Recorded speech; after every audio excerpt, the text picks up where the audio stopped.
Kita beralih ke informasi emiten pilihan pemirsa. PT Lipo Karawaci Tbk atau LPKR membukukan pra penjualan atau marketing sales kuartal ketiga di 2024 mencapai 4,25 triliun rupiah atau naik 26% secara tahunan. Properti residensial tetap mendominasi penjualan perseroan hingga mencapai 65%. Dikutip dari siaran pers perseroan, PT Lipo Karawaci Tbk atau LPKR membukukan pra penjualan atau marketing sales di kuartal 3 2024 mencapai 4,25 triliun rupiah, naik 26% jika dibandingkan dengan raihan marketing sales di kuartal 3 2023 di 3,36 triliun rupiah, dan capaian ini setara dengan 79% dari target tahun ini. Grup CEO PT Lipo Karawaci Tbk atau LPKR, John Riyadi menjelaskan, pencapaian tersebut sebagian besar didukung permintaan yang berkelanjutan terhadap produk rumah tapak dengan harga terjangkau, seperti Cendana Homes, XYZ Living, serta peluncuran baru seri Zen di Park Serpong dan XQ Living di Lipo Karawaci Cosmopolis.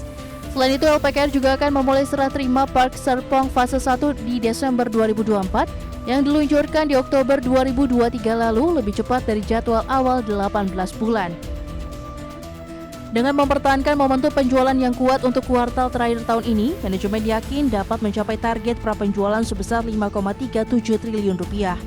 Perseroan juga berkomitmen untuk memperluas penawaran dan berinovasi bagi pembeli rumah pertama melalui produk rumah tapak baru yang terjangkau di Park Serpong dan Lipo Cikarang Cosmopolis.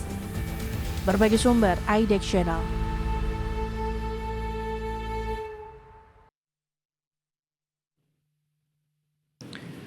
Dari perkembangan fundamental pemirsa secara teknikal di sepanjang perdagangan hari ini, saham LPKR ini lebih dominan bergerak di zona merah setelah menembus level intraday-nya hari ini tertinggi di 139 dan tampaknya ini juga merupakan level tertinggi paling tidak dalam 1 tahun terakhir. Langsung saja kita ke grafis yang pertama, kita akan coba lihat bagaimana pergerakan saham LPKR di sepanjang perdagangan hari ini. Dapat Anda saksikan grafis di layar televisi Anda pemirsa, dibuka di sesi pertama pada pagi tadi dibuka flat tepatnya di Rp133 per saham. Posisi ini sama dengan penutupan perdagangan di Jumat akhir pekan lalu. Kemudian saham LPKR langsung mengalami penguatan yang cukup signifikan pemirsa, di mana pada posisinya di Rp139 per saham 920, kemudian berbalik arah melemah ke 128, 130 hingga ke 130 rupiah per sahamnya. Kita beralih ke grafis selanjutnya, kita akan coba lihat bagaimana pergerakan saham LPKR di beberapa bulan terakhir. Di mana di perdagangan 13 Mei, saham LPKR masih diperdagangkan di Rp90 per saham. Bahkan kecenderungannya di perdagangan Juni dan Juli, saham LPKR mengalami koreksi yang cukup dalam. Bahkan secara intraday-nya sempat menyentuh di Rp52 per saham.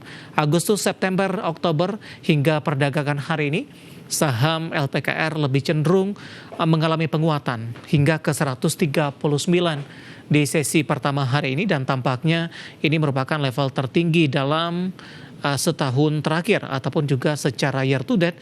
Level ini merupakan level intraday tertinggi pemirsa, dan hari ini tampaknya profit taking terjadi. Saham LPKR lebih cenderung mengalami pelemahan. Nah, bagaimana dari sisi valuasi dengan beberapa indikator yang ada? Kita akan coba beralih ke grafis selanjutnya. Posisi dari price to earning ratio-nya di kisaran di 0,23 kali, PSR-nya di 0,58 kali, PBV-nya di kisaran di 0,30 kali, dan PCFR di kisaran 2,75 kali. Kombinasi secara fundamental, teknikal, dan juga dari sisi valuasi, dan semoga bisa menjadi salah satu referensi untuk Anda.